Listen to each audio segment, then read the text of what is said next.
Well, welcome back again, guys. We see the scoreline, and I'm doing this review a little bit late. Game finished hours ago, but nonetheless, you guys can see we lost 3-2, and apparently there was actually penalties after the match, which it doesn't really matter, but apparently we lost them anyways. But this game, again, it just shows we're not ready for the season, in my opinion. Obviously, I'm not panicking just yet because obviously it is preseason. The players still gotta get their fitnesses up. They're still trying to gel. We signed at least like five, maybe six new players already. We're still trying to look for that left wing. And I'm telling you, that left wing is important. It's very important because even though Martinelli today had a assist for one of the goal, that was the corner, the goal that Norgard scored in the back post, open header. You got to say that was bad defending by Villarreal, but nonetheless, we conceded 3 goals. 3 goals is not something I'm expecting Arsenal to do. Now, obviously, this is not going to count on the record because it's just a friendly. So we still technically haven't conceded 3 goals in a long, long time. But we did today. Bad defending or just clinical finishing by Villarreal. Nonetheless, it was not the greatest performance. Now, a little disclosure, I did miss the first 20 minutes of the game, first half, but I did watch the elongated highlights, so I did get a few glimpses of what happened in the first 20 minutes. We started off okay. But as the game goes on, about 15, 16 minutes during the game, Nicolas Pepe comes back to hunt Arsenal. He scores. He doesn't celebrate, which it's a friendly, not really a big deal. But I did hear that there were fans in the stadium booing Nicolas Pepe. I don't know why. He didn't really do anything against the fans at all. Not that I know of, not that I've heard. So I don't know why they were booing Nicolas Pepe. It's not his fault that he cost 80 million euros or whatever it was. It's not his fault. So I don't know why some fans were booing him. It's just it is what it is. I hope they don't hate him for no reason because I don't think Pepe was ever against any Arsenal fans at all. He just came, he tried his best, couldn't live up to the price tag. Eh. Nonetheless, he comes back to hunt Arteta. But let's go back to my team, my players. I'm gonna start off with Raya. I don't know. So far this preseason, Raya, to me, he does not look normal to me. Something is off about Raya. Again, maybe he just needs his fitness, needs to get his brain functioning again, but he just seems slow, reaction wise.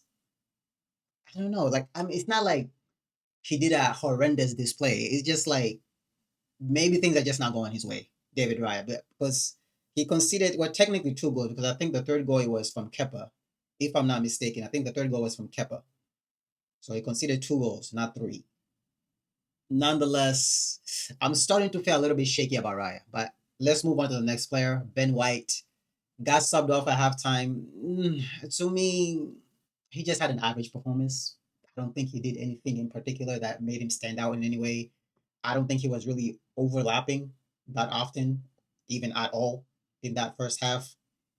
Like I didn't see it, right? Then we're gonna talk about Saliba. Eh, today average performance again conceded at least 2 goals. I believe the third goal was scored after he got subbed off. I believe so. Let me check on my computer real quick. Yeah, 68 minute when the third goal was scored. So Saliba was already off the pitch, so he was responsible defensively for 2 goals. All right, Kivior, not his best performance. I'm gonna try to go a little bit quicker with this.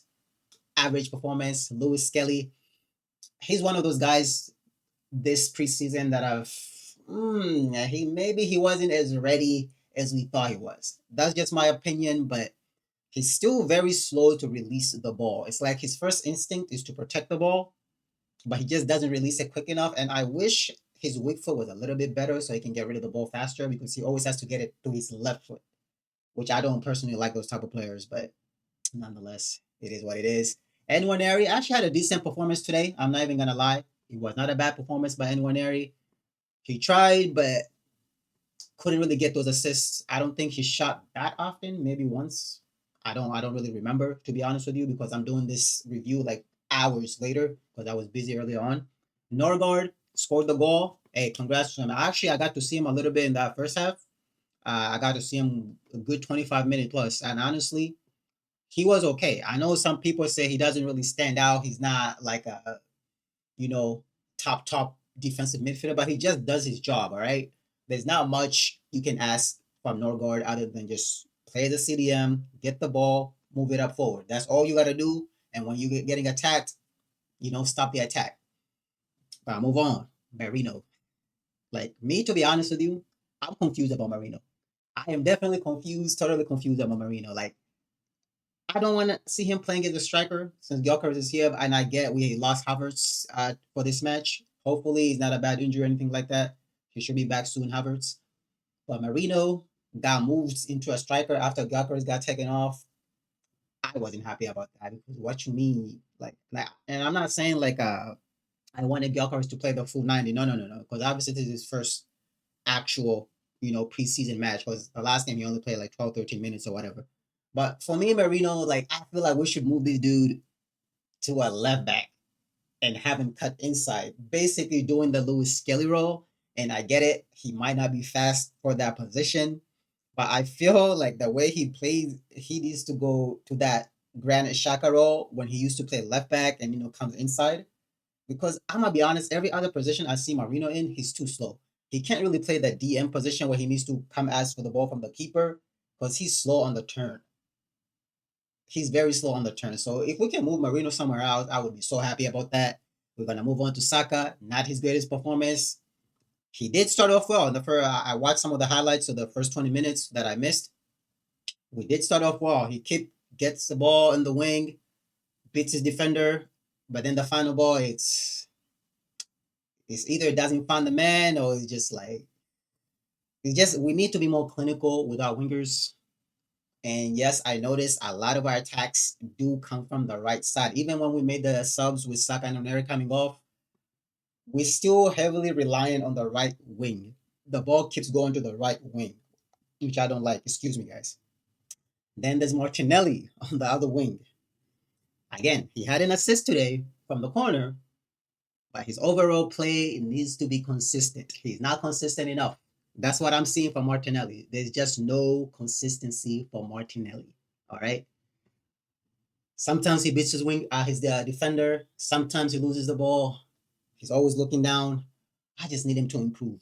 I don't necessarily between him and Trossard. I would prefer Trossard to be sold over Martinelli, but you can get more money for Martinelli, and if he's not gonna improve, then we might as well sell him. We really need a left winger that's just like pacey Doku type of winger. Obviously, with a better end product than Doku, would be great. And then Victor Gyökeres, I was doing a watch along, and I tell you on TikTok, people are hating. God damn, they came just to hate watch. That's what they were there for. Anything or if Gyökeres does not have the greatest performance, if he doesn't score a hat trick, basically people are gonna talk shit. Like people are like praying, they are praying for Gyökeres to fail, and hopefully he doesn't get any injuries. Hopefully, I'm expecting 25 plus goals in the league. That's for me. If Arsenal just figures out a way to play to Gyökeres' strength, because a lot of the time he'll make runs and they won't play him the pass. I don't know why our wingers, our midfielders, sometimes they just want to dribble the ball instead of just playing him through. Play the ball through to Gyökeres. He can do 1v1s with the defenders, guys. You're gonna have to play on his strength. All this pass back and forth, sideways passing, we need to stop all that. He's not good. All right. Oh, let me try to get some of the subs, some honorable mentions. Martin Odegaard, he came in, wasn't bad. I was a little bit upset at him at some passes where he gave the ball away, and he needs to do a little bit better. He wasn't bad, but he was not great. Okay, still needs to work on his shooting. He always shanks his shot. Please, Odegaard, please, let's get better, man. Declan Rice, I don't think he really did much this match. I want to give him an excuse. He wants to catch up with his fitness. That's my excuse for him. I don't know, man. Timber, I don't know. Didn't really do much. Tried to do what do you call just his regular passing back and forth. He wasn't bad, just average. Gabriel got goal, man. I know he's not ready for his game back, but Gabriel, we got him to catch up. Kepa conceding another goal. I don't know, man. This match, I was a little bit disappointed. Zinchenko, we need to sell him. I just sell Zinchenko. For me personally, I don't rate him. I don't rate him overall.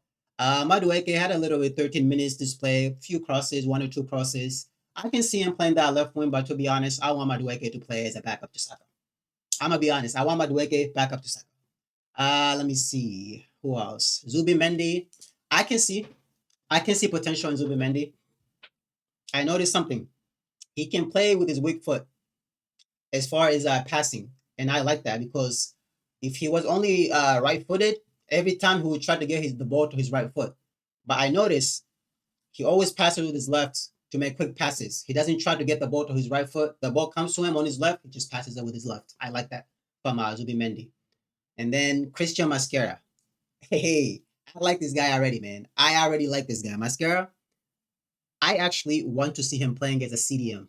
Believe it or not, I actually see him as a CDM because every time I see him play, when I see him play the past two matches, he actually looks like his Thomas Partey regen.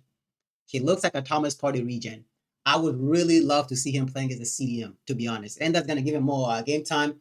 We can play Norgard as a backup to Mascara as a CDM and then move Zubimendi a little bit up to play to interchange with Declan Rice as a number 8. Hey, he's not a bad idea. I'm just throwing it out there. Maybe somewhere I was going to get to Arteta. Speaking of Arteta, actually, I'm gonna talk about Max Dowman real quick. I know this video might be a little bit long. I'm gonna try to make it a little bit shorter, but Max Dowman, he's the future. He's 15, and again, I'm gonna say again, we do not need to push him into the lineup, even though I get it. People want to see him play. They can see a lot of potential in Max Dowman. But obviously, we already have Saka there. Now, maybe Odegaard, maybe while playing, maybe we can sell Odegaard since we have Nwaneri and upcoming Dowman. Now, I get it, again, 15 years old. And so he's got a good 3, maybe 4 years before he becomes like a real main starter. I don't think Arteta is gonna, you know, give him that many Premier League minutes. Maybe FA Cup, maybe Carling Cup and stuff like that. But we'll see. But he's a real good player. I can see it. Just a little bit on his final ball, his crosses, but he'll get there, right? Won us another penalty today. Hey, 2 penalties, 2 games. That's good. That's good. But now let's get to Arteta real quick. Arteta. I'm gonna be honest. I've been getting very frustrated with Arteta's play style. The play style that Arteta play is very slow build up. The build up is very slow, and I'm gonna need him to change that because ain't no way we're gonna be playing every game like this, especially when we are at the Emirates, when we are at home. How are we playing sideways across the box? Bro, if you have a striker, a number 9, play him the ball so he can lay it off to somebody to shoot. Stop doing all this sideways passing. We need to change that play style. Because I think this is a problem with Arteta. He's so predictable. We know you're gonna go to the wing. You're gonna cut it back to either Odegaard or the other side. Martinelli has the ball. You're gonna cut it back to the number 8, and then what? You're not finding the striker. A lot of time we're just trying to put crosses in, and we can't even win the damn crosses. So obviously there's a flaw in our tactics when we attack. There's something wrong there. I can see it. I think a lot of people can see it. We're too predictable. Too predictable. We're always playing right side, right wing. Like I feel like 75% of our play is on the right side. Like we can't even switch the ball from the right all the way to the left to make a quick play. Anyway, I'm gonna be complaining too much. I'm gonna cut this video here, guys. Please make sure to like, subscribe to the channel, guys, and leave a comment down below if you agree with me, if you disagree with my statements, my opinions. Anyway, guys, peace out. I'll see you guys in the next video.